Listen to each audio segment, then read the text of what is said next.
नमस्कार, मैं हूं आपके साथ आरती सिंह आजाद और डालते हैं नजर खास खबर की ओर। नशा तस्करी के खिलाफ दून पुलिस को एक बड़ी सफलता हाथ लगी है। चेकिंग के दौरान प्रेम नगर क्षेत्र में नंदा की चौकी के पास 3 ड्रग तस्करों को दून पुलिस ने पकड़ा, जिनके पास से हाई प्रोफाइल ड्रग LSD के 2058 लॉट्स व 6 ग्राम हेरोइन बरामद की गई है,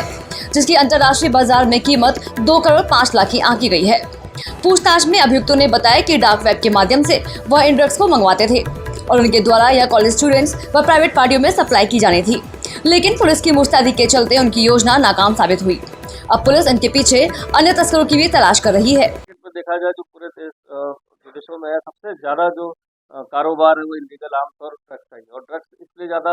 मुश्किल होता है कि इसकी छोटी सी क्वांटिटी भी पकड़ना, क्योंकि छोटी छोटी क्वांटिटीज में आता है, तो अगर ये पार्सल में, कुरियर में या किसी भी माध्यम से अगर सप्लाई होगा तो उसको पकड़ा जाना बहुत ही मुश्किल काम होता है। बिना सूचना के, बिना लगातार कंटिन्यूस करके इसको पकड़ा जाना मुश्किल है। और खासकर डार्क वेब की मॉनिटरिंग करना हो या जो नेट पर जो चीजें चल रही हैं उसकी मॉनिटरिंग करना, अभी देखा जाए तो पुलिसिंग के हिसाब से बहुत मुश्किल है उसको ट्रैक करना, वहां तक पहुंचना। लेकिन क्योंकि कुछ टेक्निकल एक्सपर्ट है हमारे पास जो लगातार इन चीज़ों पर या कहीं कस्टमर बन के या किसी न किसी रूप में ऐसे ग्रुप में घुसते हैं, और जब कोई सूचना मिलती है, जैसे सूचना प्राप्त हुई, इसको डेवलप किया गया, लगातार 1-1.5 महीने इस पर काम किया गया, तब जाके इनको पकड़ा जा सका। नए नए तरीके अपनाता है, जब वो देख लेता है कि उसने कोई अपराध किया और उस अपराध में पकड़ा गया, तो नेचुरल सी बात है अपराधी तो नए तरीके खोजता। खासकर हमारी चुनौती आजकल ज़्यादा, जैसे मैंने बताया, डार्क वेब हो चाहे इंटरनेट पर जो इस तरह की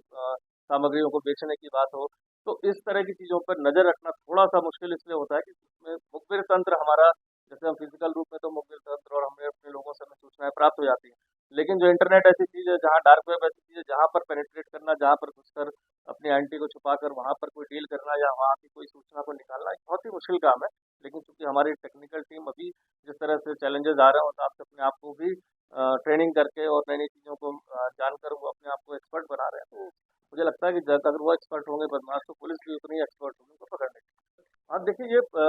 बेसिकली देखा जाए हाई प्रोफाइल पार्टी, तो मैं इससे इनकार नहीं करता, हो सकता है लोग इसमें इस्तेमाल करते हो, लेकिन अभी तक जो हमने पूछताछ करी है, क्योंकि जब ये कोई भी चीज़ क्वांटिटी में आप मंगाते हैं तो कहीं ना कहीं आपके पास बायर और कहीं चेन सप्लाई होगी। क्योंकि अभी प्राइमरी इन्वेस्टिगेशन के पार्ट में है और अभी पूछताछ बाकी है, कुछ चीज़ें हमें पता चली हैं जिससे हमें काम करना है। बहुत ज़्यादा अभी इसमें बताना कि इसका एक्चुअल अभी कहाँ जाना था या किस सोर्स तक जाना था, हो सकता है मल्टीपल सोर्सेज भी हैं इसमें। तो इसके बाद जब अगली जब काम हो जाएगा तभी इसको ब्रीफ करना मेरे ख्याल से उचित होगा। तो मैं आपको कि इसके पहले कोकीन और पकड़ी गई थी, MDMA करके एक ड्रग है नई तरह की जो बहुत ही कम प्रचलन में है, वो पकड़ी गई थी, और उसी के माध्यम से हम सूचनाओं को आदान प्रदान कर रहे थे आगे भी कि इस तरह की नई ड्रग्स, क्योंकि जनरली यहाँ पर देखा गया कि चरस और स्मैक का प्रचलन था, लेकिन इस तरह के MDMA और कोकीन के आने के बाद हम अलर्ट थे, और इसके बाद ये LSD की सबसे बड़ी खेप मेरे ख्याल से उत्तराखंड में और आसपास भी है, जो इस तरह की इतनी बड़ी क्वांटिटी में नहीं पकड़ी। फिलहाल इतना ही। खबरों का सिलसिला लगातार जारी है। नमस्कार।